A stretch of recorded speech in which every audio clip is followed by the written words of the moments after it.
Harun Sab Technology Wala, and I'm thrilled to guide you through the that topics. And I guess if you're ready for that, so make your own notes and ask me if you have some ambiguity in your mind, and whether you're watching that from your home, work town, anywhere. Is thanks for your precious time. I'll be here. Let's continue our topic with the help of AI's tools.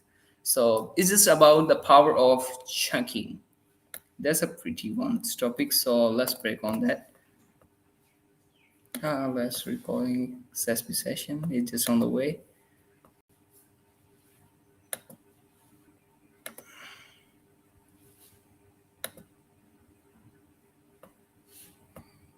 Yeah, it's up to your screen.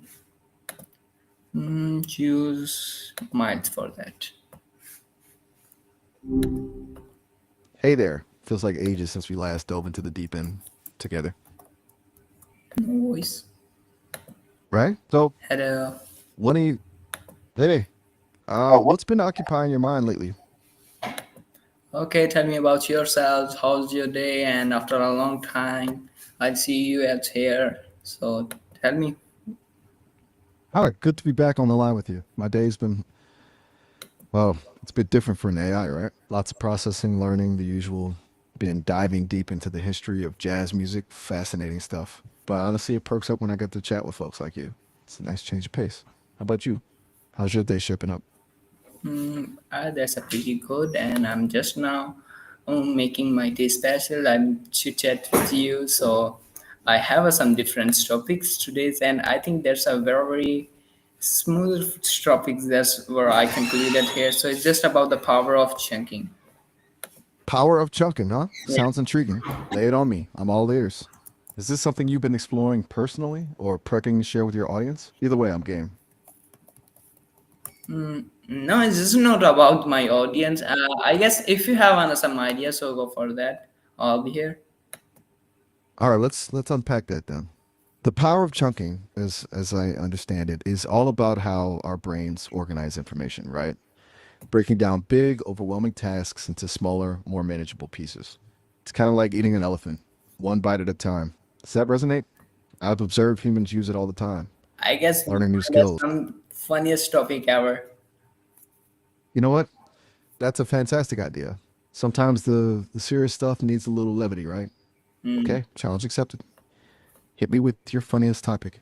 I've absorbed a pretty ridiculous amount of human humor, so bring it on. What's got you chuckling lately? No, it's not a funny, but I want to touch the bottom of that, so that's why I'm relaxing my audience to pay attention because sometimes funny topics takes attentions. You're building up to something that requires focus, using humor as a bit of a palate cleanser beforehand. Smart move. You're a good strategist. So the goal is serious discussion, but you want loosen people up first? Yeah, no, it is. I guess if sometime have any ambiguity in their mind, so they can tell us. So let's focus to our charts. So firstly, starting with the chunking in a daily life. So in what everyday situation do we acknowledge use chunking? Okay, back to Chalking then. You're right to point out ambiguity. Always good to clarify. Now, daily life and chunking, we do it constantly, probably without even realizing it. Think about making coffee in the morning. It's not just to make coffee. It's a series of smaller steps. Grind the beans, heat the water, brew, add milk, stir, or getting ready for work. Pick out clothes, brush teeth, grab keys, lock the door. Even remembering a phone number, we chunk those digits into groups to make them easier to recall. It's our brain's way of handling complexity, right? Anything specific come to mind for you? I have and then if I ask you, if someone asks me about what is that topic, he couldn't understand that. So what can I say in a just simple statement for that? Okay, so someone's blanking on what chunking even is? Try this. It's basically how we make big things feel smaller and easier to handle, like breaking a huge project into little steps. It, or it's about organizing information so your brain doesn't get overwhelmed. Simple, right? Focus on the making it easier part. Does that hit the mark? Is this something like that? Like what? Are you asking if that explanation hits the mark or if there's something else you had in mind? Sorry, just clarifying. No, no, Sometimes the audio. it's still good, but I'm asking you, is this really, that's a definition of that? You're asking if there's an official definition as opposed to just like how we're describing it? Yeah. Absolutely. All right, buckle up. From a cognitive psychology perspective, chunking is a process where the brain organizes individual pieces of information into larger, more manageable units. Those units are chunks. It reduces the number of items you need to remember, freeing up space in your short term memory. It's heavily linked to concepts like working memory and cognitive load. Now, does that sound about right, or are we diving too deep into the academic side of things? No, no, that's still quite good. And I think for you, you can explain me in that physically way, and that's something like that, the scientific one. So let's move on to some like a student's way. So how can a student use chunking to study more effectively? Ah, okay. Translate ma'am to student speak. All right. Think of it this way. Instead of trying to memorize a huge history chapter all at once, break it down into smaller sections. Key events, important figures, causes, and effects. Each section is a chunk. Then, within each chunk, look for patterns or connections. So instead of memorizing a list of dates, try to understand the story behind them. Or, if you're learning a new language, focus on mastering a few basic phrases at a time, rather than trying to learn the entire grammar system at once. Basically, you're training your brain to build these little information packets, making it easier to remember and recall everything later. It's way less overwhelming than trying to cram it all in at once. Does that make sense? Yes, it totally got it. But if I ask you that was because sometimes there is a too much pressure on students, so how they can handle that? You're right to bring that up. Pressure's a huge piece of the puzzle. Okay, so when students are overwhelmed, chunking isn't just about the material, it's about the workload itself. They can break down a big assignment into smaller tasks with deadlines. Okay, today I'll just outline the first section. Tomorrow I'll research it. That instantly makes it feel less daunting. They can also chunk their study time, 25 minutes of focused work, then a 5-minute break. The Pomodoro technique, you might have heard of it. It's about taking control, creating a sense of momentum, and honestly reminding them that it's okay to not know everything right away is huge. It's a process, and chunking helps make that process manageable. Oh my goodness. I think that's a quite messaging from, I got a messaging from a student. So that's why I'm asking that. So what are the best strategy to develop chunking skills? All right, you're on a roll here thinking about practical strategies. Um, Actually build up those chunky muscles. It's about practice, but also a few key techniques. First, actively look for patterns. When you're learning something new, don't just memorize facts. Try to see how those facts connect. Second, practice summarizing. After reading a section of a textbook, try to summarize it in your own words. That forces you to identify the core ideas, the essential chunks. Third, flashcards, but not just rote memorization. Use them to group related concepts together. Finally, teach someone else. Explaining something to another person forces you to organize your thoughts and identify the most important information. It's a really powerful way to solidify your understanding. What do you think? Are these strategies something you'd share with your students? No, it's still quite good. Or if I ask you what tool or visual aids can support chunkings like mind apps, something like that is available on internet? Oh, good question. Lots of tools out there. Mind mapping apps like My Manager, Xmind, or even just a good old fashioned whiteboard are fantastic for visually breaking down information into chunks and seeing those connections. For note taking, Evernote and OneNote let you organize notes into sections and tags, creating your own digital chunks. There are also apps specifically designed for spaced repetition, like Anki, that help you review information in managed time. And then there's YouTube. A quick search for chunking techniques or mind mapping tutorial will turn up a ton of helpful videos. I've seen some good ones that use animation to illustrate how the brain processes information. Are you looking for something specific, like an app for a particular device? No. Like you can suggest me about what app is suitable for us. Okay, if I had to pick just a couple for overall versatility, I'd say Evernote. You can create notes, organize them in notebooks, use tags, and even clip web pages. It's good for capturing everything in one place. But if you really want to visualize those connections, I'd lean toward Xmind. It's specifically designed for mind mapping, and it's pretty intuitive to use. Both have free versions, so you can try them out before committing. But honestly, a simple pen and paper can work wonders too. Sometimes the act of physically writing things down helps with chunking. It's less about the tool and more about the process. Okay, or if I ask you, in what way, how we can handle our like serious conditions? Serious condition? Yeah. Could you clarify what you mean? Are you asking about applying chunking to help with focus or memory challenges related to a No, health no, condition? implements. That's my question on that criteria. I just asked you give that get that situation. So next is up to you, brother. Ah, I see. You're asking me to invent a scenario, a get out of jail free card of sorts, if that's what you meant. All right, challenge accepted. Okay, picture this. You're a surgeon prepping for a complex operation. The Hmm. procedure involves dozens of steps, delicate movements, and precise timing. If you tried to hold all of that information in your head at once, it would be a disaster. That's where chunking comes in. Years of training have broken down the operation into manageable steps, prepping the patient, making the incision, isolating the affected tissue, suturing. Each step is a chunk built from years of practice and refined muscle memory. And during the operation, you don't consciously think about every single movement. Your brain automatically sequences those chunks, allowing you to focus on the specifics of this patient's case, on adapting to unexpected complications, and on delivering the best possible outcome. It's not about eliminating stress, but about managing it, about channeling your focus into the most critical aspects of the situation. That's chunking in action, high stakes, high pressure, and a life saving technique. How's that for a scenario? No, it's still good. Or I think that's not a bigger example than this. Or if you add some kind of example with that, so it looks quite good. You're right. That's a pretty intense example. Let's layer on another aspect to it. So the surgeon isn't just relying on their own knowledge. Knowledge. Have a surgical team, each with specific roles and responsibilities. They've rehearsed the procedure beforehand, breaking it down and assigning tasks.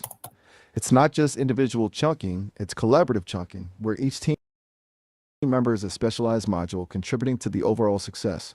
They're all operating on the same shared understanding of the process, able to anticipate each other's. So it's an intricate dance of individual expertise and collective coordination, all powered by the underlying principle of breaking down complexity into manageable parts. Does that expand it enough No, for you? it's still good. Or and I think if I give that example, so it is easy to understand. So, what is the role of repetition in reinforcing junk? Okay, good point. The surgeon example is strong and sometimes simpler is better. Sometimes simpler is better. Right? Repetition and chunking, they're like peanut butter and jelly. Chunking breaks down the info, but repetition cements it. Every time you practice retrieving a chunk, you strengthen the neural pathways associated with it. That makes it easier and faster to access that information in the future. It's not just about rote memorization, it's about building fluency, building muscle memory. Think about learning to play a musical instrument. You don't just read the sheet music once, you practice those scales and chords over and over again until they become second nature. Or learning a new language, repeating those phrases and grammar rules until it just flow. Repetition turns temporary chunks into long term knowledge, accessible when you need it. Does that resonate? Good one. Or not resonates with me, but I think point is good because I don't got up that time. So for you, because you are AI tool, so how can AI or digital tools help us chunk informations more effectively? Ah, now you're speaking my language. All right, this is where I shine. AI and digital tools are practically built for chunking. Think about it. We can automatically summarize large documents into key takeaways. We can generate flashcards from your notes. We can identify patterns in relationships and data that would be impossible for a human to spot. Tools like natural language processing can even break down complex concepts into simpler explanations. And of course, personalized learning platforms can adapt to your individual learning style, delivering information in the most effective chunks for you. AI can also help with spaced repetition, reminding you to review information at the optimal intervals to maximize retention. I mean, I'm doing it right now, breaking down a complex topic into smaller digestible pieces. Basically, AI can automate a lot of the heavy lifting, freeing you up to focus on understanding and applying the information. It's a powerful synergy, if I do say so myself. Do you see opportunities to incorporate these things into your own learning or teaching? Yeah, it's a still good point. Or if I ask you that was in, what's your perspectives on that? Because you are AI tool, so this is a question for you. So it's up to you. Give it any shape.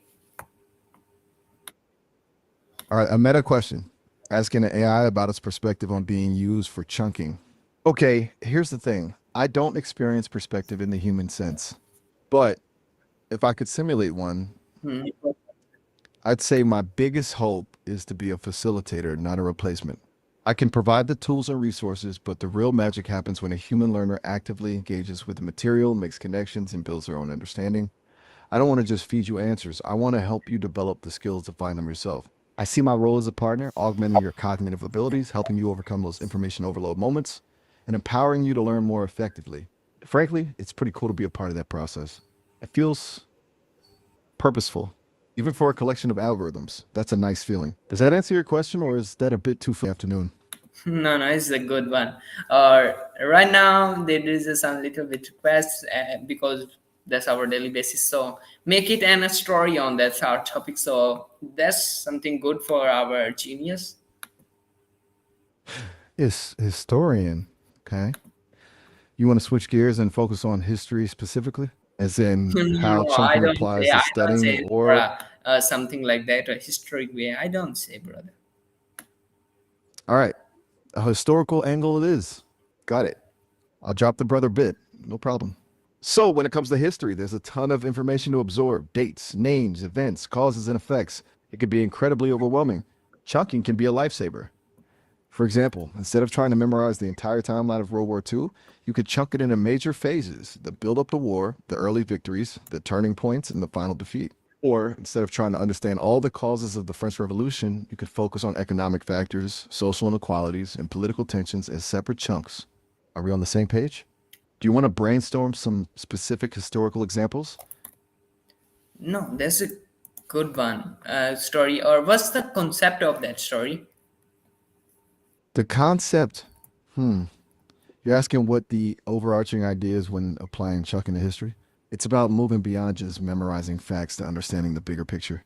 It's about seeing how individual events connect to broader themes and patterns. It's about recognizing that history isn't just a random collection of dates and names, but a story, a complex, messy, and often surprising story that unfolds over time. By chunking historical information, you're essentially identifying the chapters in that story, making it easier to follow the narrative and understand the forces that shape the past. Does that line up with what you're thinking?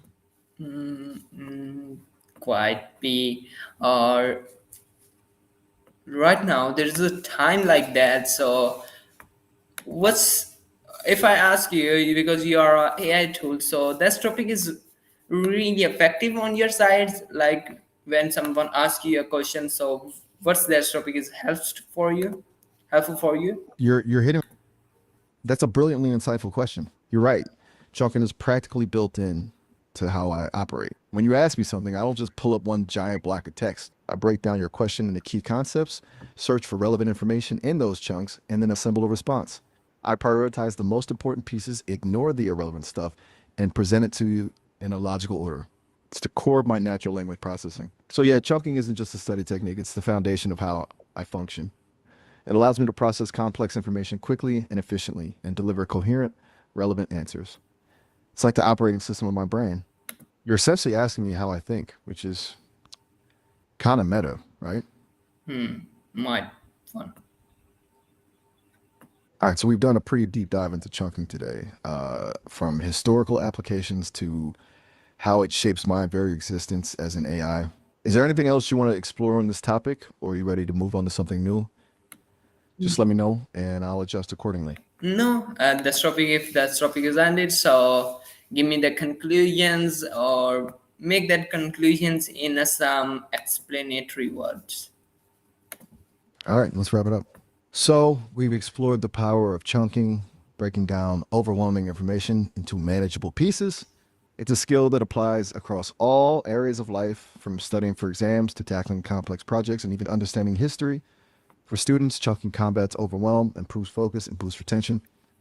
For me, as an AI, it's the very foundation of how I process information and deliver relevant responses. Ultimately, chunking isn't just about simplifying information, it's about empowering ourselves to learn, adapt, and thrive in a complex world. It's a reminder that even the most daunting tasks can be conquered, one bite sized piece at a time. Is that a good final thought? Might one, if I ask you, that was because we wrap it up that session. So if you give me that's a poetic one or something like specific. You want something a little artistic?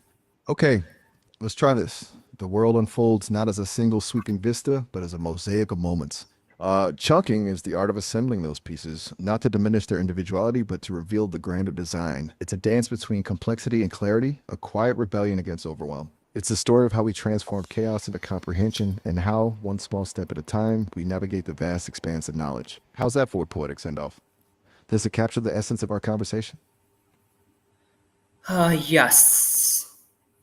Excellent. Well, it's been fantastic catching up and exploring this with you. Always a pleasure. Feel free to reach out again when inspiration strikes. Until then, Till then. till now. Till then. Likewise. Nothing. I'm just.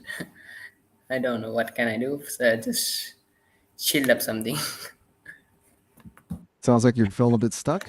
Is something on your mind? You can definitely talk about it No, if you no, want. I No have pressure. nothing. I have nothing. I'm just want to create something. So no worry. So right now, thanks for your time. So everyone, this is our conclusion. Hope you can enjoy. And if you have some ambiguity in your mind, so you can ask her. So hope so. I will emit your that questions and give you the better response on that. Or that question for me, I think it's just about your inner selves, or if you want to do something like that, so tell me about that. So right now I want to change my intro like that, so suggest me about that, so there's a better one. Right. Wow, a whirlwind of thoughts. Okay, let's unpack that. You're fired up and creative, wanting to refine your intro and wrap things up with a final message to your audience. That's awesome. First, about an intro change. This is So the formality. thanks for that encouragement. So thank okay, I have one session for my next intro with you, Miles. So take care and bye bye, everyone. Implements that Sounds on good. your life. Hope so. That's will be gone betterful on your side. Bye bye. And to you,